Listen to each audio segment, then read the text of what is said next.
session number 4746, reel 1. Mr. Bryan, tape 1. Mr. Bryan, would you be good enough to tell me something about your early life? I was born in 1920, and I was the oldest of 3 children. I had a brother and a sister. My father worked on the railway. He was a cabinet maker, and he worked for the Northeastern Railway in York. He had served in the First World War. He was in Australia when it broke out, and he joined up there. And, of course, he saw the worst of it. But, in fact, he was so impressed by it that it was really too much for him to talk very much about. There were times when he did, and it was then that I learnt something about the horrors of war. And I suppose that was the main influence in my own trend towards pacifism. There were others, of course. At school, I admired very much my English master, and he was sympathetic to the pacifist outlook. And indeed, he helped me later on when the Second World War broke out, and I became involved as a pacifist. My mother didn't belong to any church, though I think she had attended Methodist services, and in fact we children went to a Methodist Sunday school. Father belonged to the adult school movement and was very active in that. And again, it was perhaps through him that I came to know some Quakers, because he, for many years, found the speakers for the Sunday afternoon meetings, and as there are 2 Quaker schools in York, he very often invited members of the staff to address these meetings, and so I came to know some of the Quakers in York. I had also learnt of Quakers through Charles Lamb and through Voltaire, but it wasn't until much later that I actually came in direct contact with the Society of Friends and the members of it. I went to the local grammar school and studied there until I was 18, when I went to Sheffield University, and that was in October 1938. How many brothers and sisters did you have? I had 1 brother and a sister. And how would you sum up your childhood? Was it a happy one? Oh yes, it was happy. I was rather reserved, and I wasn't very keen on sport. But one thing that was rather important, I suppose, and that was that at the age of, I suppose, 10, I had polio. And in those days, it wasn't recognized as such. It was thought to have been something quite different. But it meant that I wasn't able to begin at the beginning of the first term at the grammar school. And it also left me slightly disabled. I was most fortunate, but it did affect my right leg, and the result was that I wasn't able to take part in games, and when later I began to do gym, I was not very apt, and I'm afraid my gym master was not very sympathetic, and on one occasion he called me Tarzan, and this was a name that stayed with me for the rest of my school life. And to this extent, my school life perhaps was not as happy as it might otherwise have been. But I was interested in the subjects that finally I concentrated on, which were modern languages and English literature.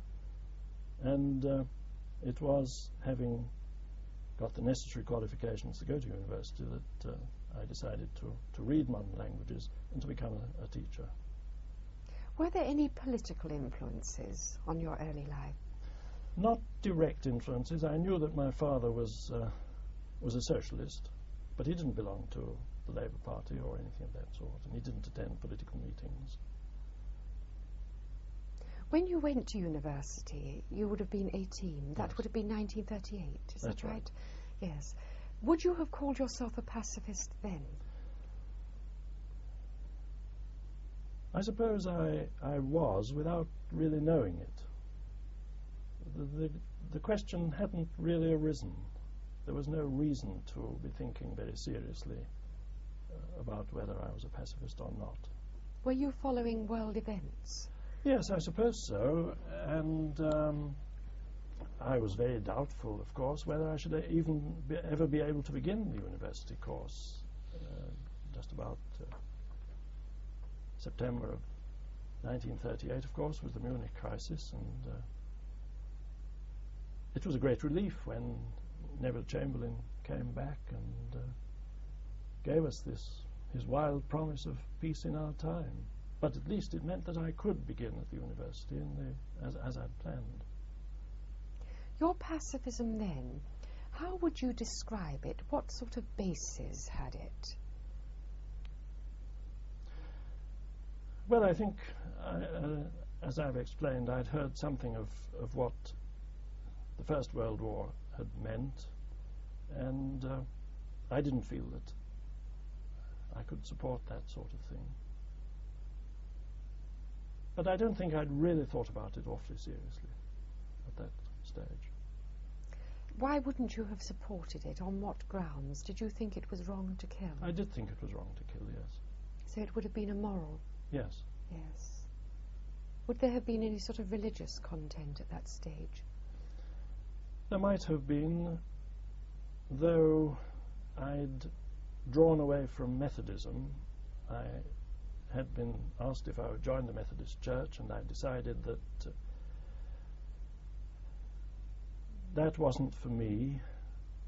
For one thing, I had the impression that the Methodist ministers seemed to know all the answers, and I didn't really believe that this was possible. I also knew that the Methodist Church would not be completely opposed to war, and at least I had thought sufficiently about it to feel that I would have some uncertainty about that. And when I went to Sheffield, I broke with church connections, and for 12 months I didn't go near a church of any kind. Perhaps you could tell me now about your experience at Sheffield University. Did you come in contact with any of the pacifist organisations?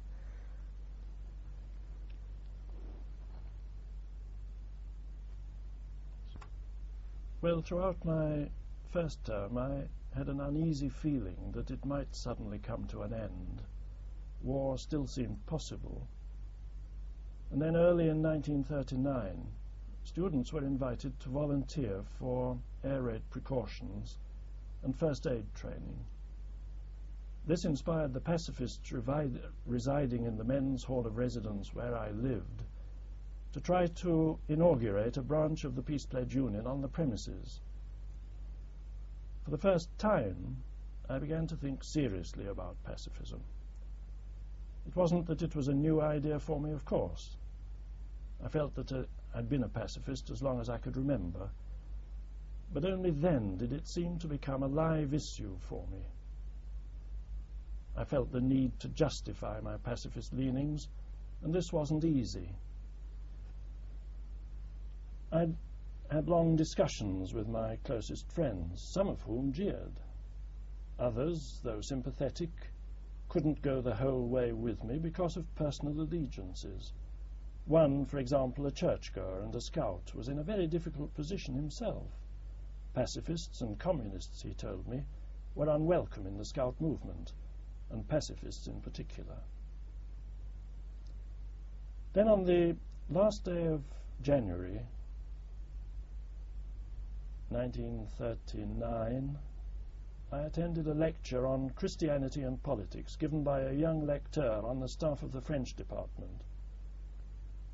I was impressed by his frankness and his sincerity, especially when he spoke of the problems facing the Christian when a decision has to be taken about a resort to arms.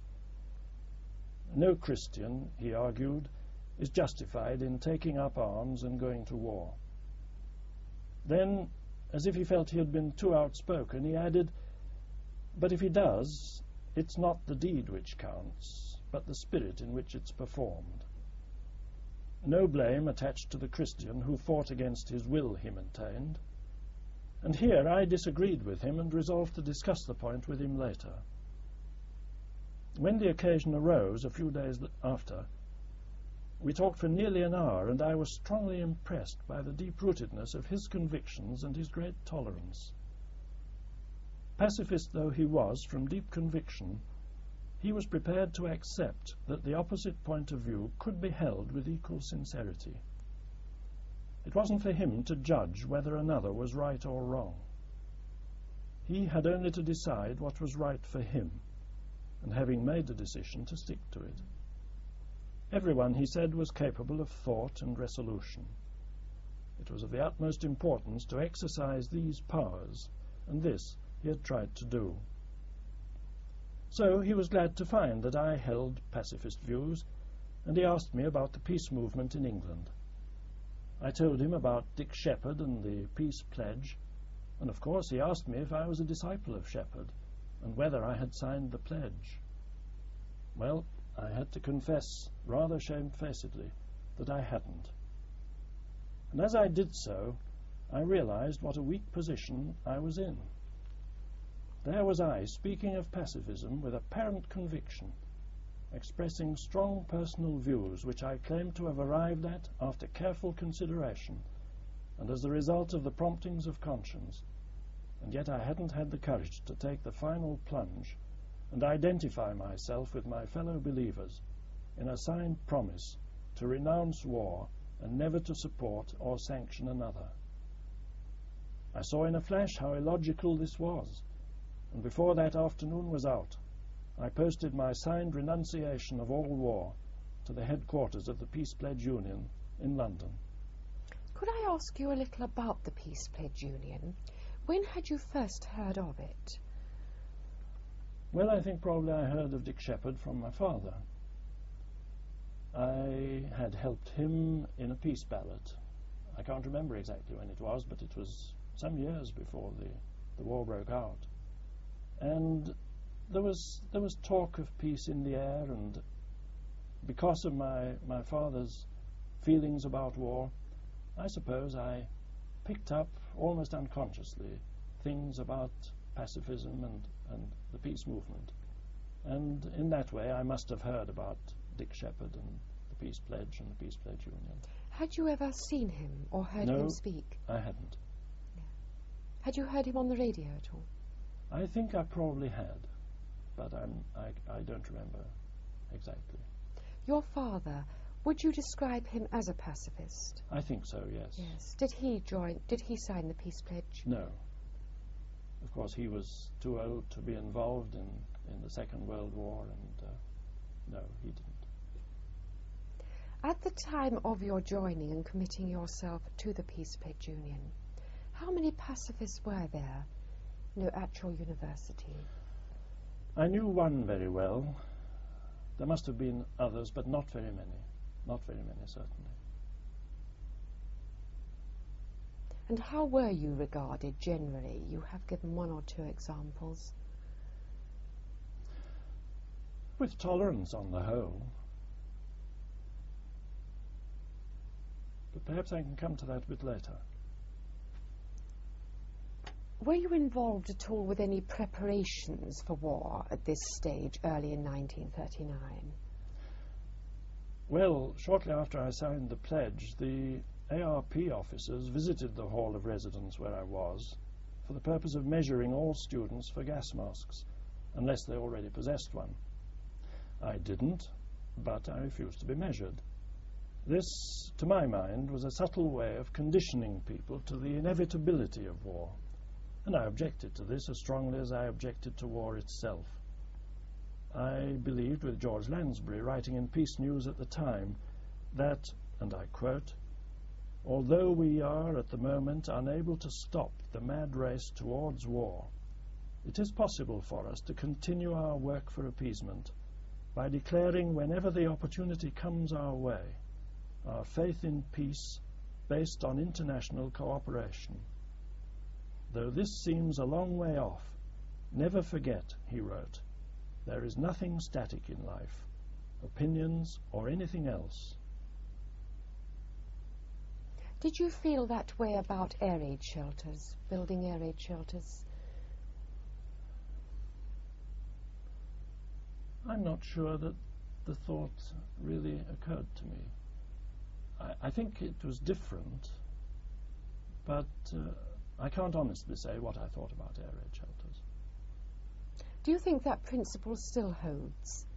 That if one starts taking precautions for war, that it conditions people to accept it? Oh yes, I feel very strongly about that now, and I have in fact indicated my views about air raid precautions to the minister at the Home Office who is responsible for this, because I'm quite sure that it's pulling the wool over people's eyes.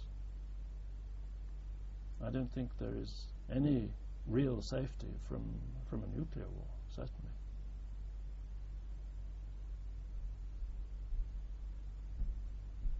Were there any other influences on your pacifism before war broke out, to convince you that your attitude was right? Can you think of anything else that occurred while you were at university in those early months? No, I think by that time I was as convinced as I could be myself, and I simply had to strengthen my views and satisfy myself more surely that what I was thinking of was right for me. And how were you able to do that? What did you turn to for this sort of reinforcement?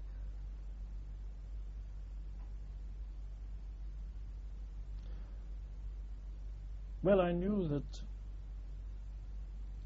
I should be called upon to register for military service, and I didn't know when this would be, and so I simply had to prepare myself for this and be quite certain when the time came that I knew what I should do. Were you aware of the legislation by that time? Oh yes. For conscientious objectors, yes. You were aware of the Military Training Act? Oh yes. And the provisions in that? Yes, indeed. Yes. And as time went on, I simply strengthened my view that in my case I shouldn't register for military service. Did you have any knowledge of conscientious objectors in the First World War?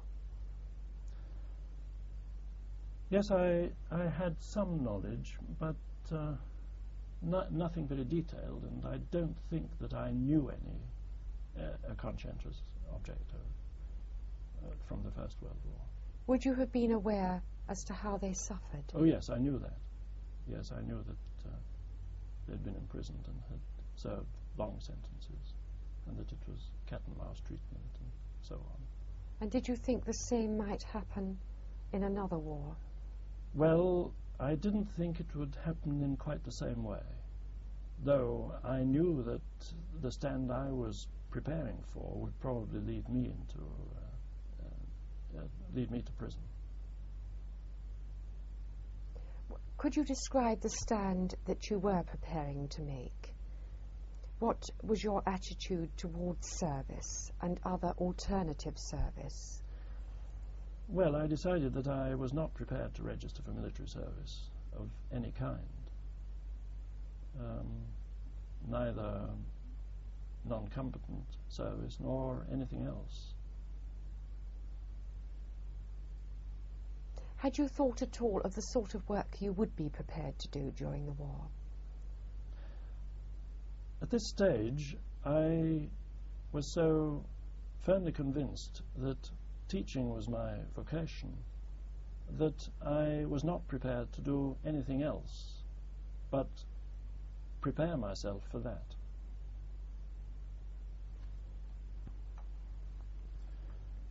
You see, it was really in this second term that the beginnings of my trials as a pacifist began, because in April 1939, peacetime conscription for military service was reintroduced.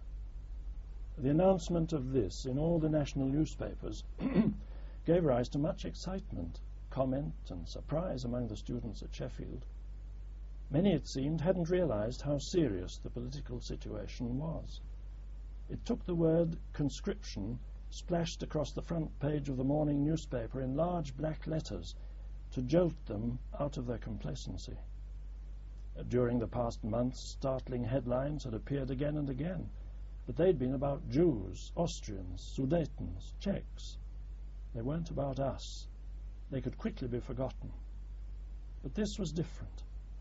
It stirred people to anger as the horrible truth dawned upon them. Their liberty was at stake. Now they also had something to lose. For days, conscription was the main topic of conversation in the corridors of the university. At first, it was discussed in deadly earnest. But before very long, it was generally looked upon as a joke, or so it seemed on the surface. In fact, most students were deeply disturbed, and reactions were varied.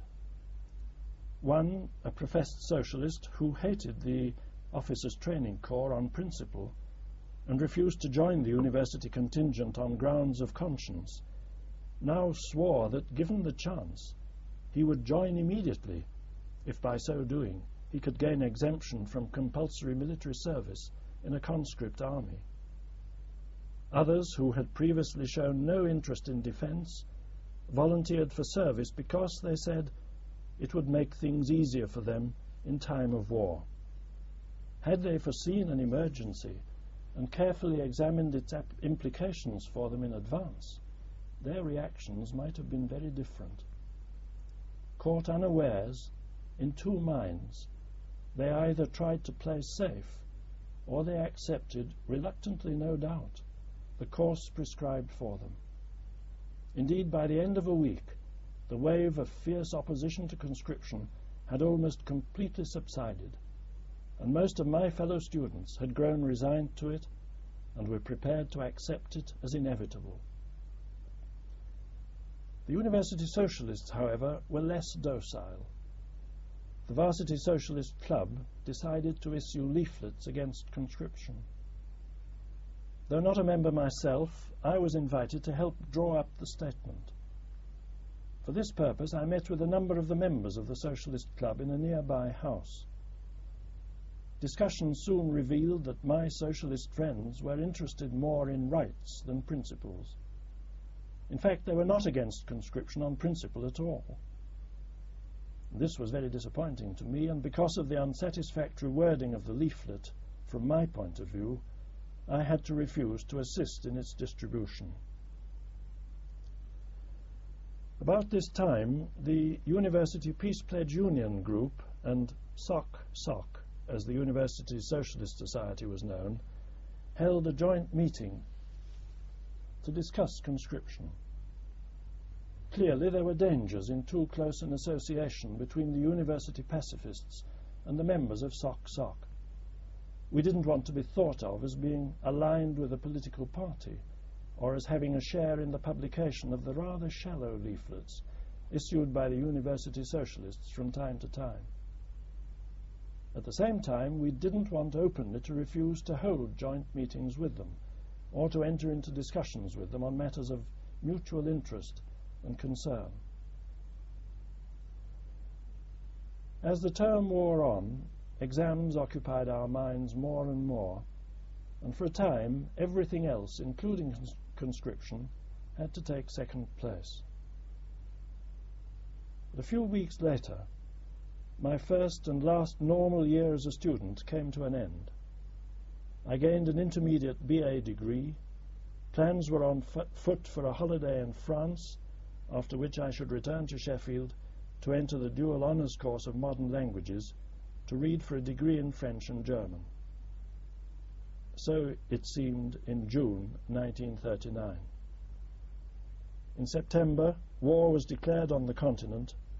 My visit to France had to be cancelled, and my future life, like that of thousands of others, was shrouded in uncertainty. I was wondering if the university would open at the beginning of the new session. How soon should I be required to register for military service? And what would happen to me then? How long the war would last? And how it would end? Had you been in touch during this time with any organisations regarding advice for registering? I don't think I had, no. Had you any connections with the Fellowship for Reconciliation? No. Or the Anglican Pacifist Association? No. The PPU was your main link, was it? Yes. Yes. How about the Quaker, the Society of Friends? Had you been in touch with them at all? No, I hadn't. So really, apart from your knowledge of the legislation available for conscientious objectors, you weren't really aware of how this should be approached. Am I right in thinking that? Yes, I suppose that is true. So could you please take up events again when you returned, if you did indeed return to your university in the new term? Yes, the Christmas term did begin that October as planned. My mind slowly grew accustomed to wartime conditions. Uniforms, transport vehicles and aeroplanes slowly assumed perspective once again. For several months after the war broke out, the course of my life wasn't changed, though there took place a rapid development of my pacifist ideas and a strengthening of my moral principles and religious leanings. I grew suddenly more mature. For the first time in my life, I attended a Quaker meeting. That memorable morning when Neville Chamberlain declared war on Germany. I had, of course, thought many times of doing so in the past. My father had often spoken to me of the friends among whom he had certain acquaintances and whose beliefs and practices he admired. But it was Charles Lamb, several years before, who had really brought the Quakers to my notice in his famous essay. After him, Voltaire also stimulated my interest. I once read his Lettres Anglaises at school, and there he writes very sympathetically of les amis, the friends. It's easy to see why I should have gone to a Quaker meeting on this particular day. At that time, more than ever before, I needed to stand not on sand, but on a rock. My first year at the university had been a period of transition, from which I was emerging desirous of a faith upon which I could anchor my thoughts and on which I could build my own fortress of beliefs. There lay in front of me a stiff struggle. I needed guidance and support, and I turned to the one I had long known to be the only sure stay, but which I had so far failed to grasp, because of a reluctance to believe my intuitions, and partly out of shyness. Until this time, I had lacked courage to tread where I had not trodden before. The war was a means of banishing those fears, and of clarifying the direction of my thought. I was literally impelled to attend that Quaker meeting. Originally, I suppose, I was prompted to become a regular attender at Friends' meetings by a desire for association with pacifists, a longing to identify myself with a group of people having something at least in common with me in my religious and ethical views. No doubt, I hoped, too, that they might have concrete proposals to offer regarding wartime service and war resistance. Later, when I came to know more about the Society of Friends, the work and the ideals of Quakers, their pacifist and religious standpoint, I wished also to give as well as to receive. But this was much later. I began my second session at the university in October 1939. At that time it seemed fairly certain that I should be allowed to see it through before being called up for military service. It was therefore likely to be an important stage in my academic career. Could I just ask you at this stage, would you have described yourself as an attender at Quaker meetings? Yes, I was an attender. Yes, you hadn't actually joined the Society of Friends at that particular time. Indeed. And also you mentioned that you hoped to get advice when you went to the Quaker meetings and met other pacifists. Was this the case? Were you actually receiving advice as well as support? Yes. The friends I met were very interested to find out what I was thinking of doing, and were keen to offer help to enable me to pursue the course that was appearing to be right for me. And am I also right in thinking that at this stage your pacifism was more religious as well as moral? Yes, I think so. But I think maybe at that stage it would have been very hard for me to define it in clear religious terms. Were you finding at university that some of the other students were going off to war? Oh, yes. On the first day of term, there was a new and disturbing atmosphere about the university. There was no doubt, this was no doubt largely due to the uncertainty of everything. No one really knew what the future held in store for him, and certainly some of my friends would depart before the end of term and never return again. I was far from sure what my future was to be, and I was concerned lest through being a pacifist my chances of completing the session might be greater than that of my friends who were willing to be drafted into the forces. The first indication that trouble might be brewing for me as a pacifist came when Union officials refused to allow a meeting of the members of the Peace Pledge Union on university premises. At first, the excuse was made that we couldn't meet in the Union building because it hadn't been blacked out, yet socials and meetings of other bodies were held there until 9 o'clock in the evening.